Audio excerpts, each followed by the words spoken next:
نحمدہ ونصلی علی رسول کریم اما بعد.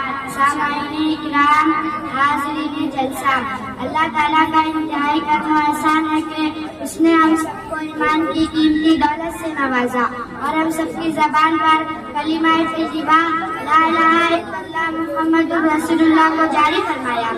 حضرت آدم علیہ السلام سے لے کر ہمارے آقا و مولا حضرت محمد عربی صلی اللہ علیہ وسلم تک جتنے بھی انبیاء کرام اس دنیا میں تشریف لائے ہیں، سب نے یہی دعوت دی: لا الہ الا اللہ، دنیا کا خالق و مالک صرف وہی ہے، عبادت و پرستش صرف اسی کی ہونی چاہیے.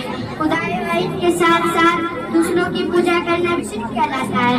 شرک سب سے بڑا گناہ ہے. شرک کرنے والوں کے متعلق اللہ تعالیٰ اپنی کتاب قرآن کریم میں خبردار کیا ہے کہ ان اللہ لا یغفر ان یشرک بہ ویغفر ما دون ذلک لمن یشاء، کہ شرک کرنے والوں کو اللہ تعالیٰ بالکل معاف نہیں کرے گا.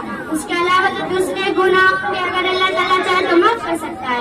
شرک دنیا کا سب سے بھیانک وہ خدا کا بہت ہی احسان و فراموش ہے. وہ خدا کی دی ہوئی چیزوں کو کھاتا پیتا اور کام میں لاتا ہے، اس کے باوجود وہ خدا کی نافرمانی کرتا ہے، خدا کو چھوڑ کر دوسروں کو سجدہ کرتا ہے، جبکہ سجدہ عبادت صرف خدا کی ہونی چاہیے. سامعین اکرام، آج بھی دنیا میں بہت سے لوگ ہیں جو اپنے آپ کو مسلمان کہلاتے ہیں. ان کا دعویٰ ہے کہ ایمان والے ہیں، ہماری زبان پر کلمہ طیبہ لا الہ الا اللہ، لیکن اس کے باوجود وہ شرک کرتے ہیں، پیروں بزرگوں کی قبروں کو سجدہ کرتے ہیں، چڑھاوا چڑھاتے ہیں، ان سے اپنی مرادیں مانگتے ہیں. جبکہ حاجت روا مشکل کشا صرف خدا کی ذات ہے، عبادت صرف اسی کی ہونی چاہیے.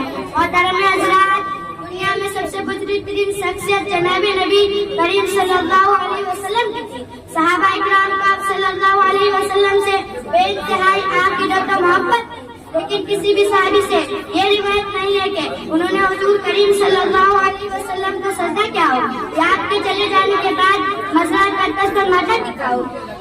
جناب نبی کریم صلی اللہ علیہ وسلم نے تو سب سے زیادہ زور توحید پر دیا ہے اور لوگوں کو کفر و شرک سے باز رکھا ہے. اب ہم حضور کی تعلیم کو فراموش کر کے غیر اللہ کے سامنے سجدہ ریزگاہ کا انصاف ہے. اللہ تعالیٰ ہم سب کو سچا پکا مسلمان بنائے اور کفر و شرک سے حفاظت فرمائے. آمین. وما علینا الا البلاغ. السلام علیکم ورحمۃ اللہ وبرکاتہ.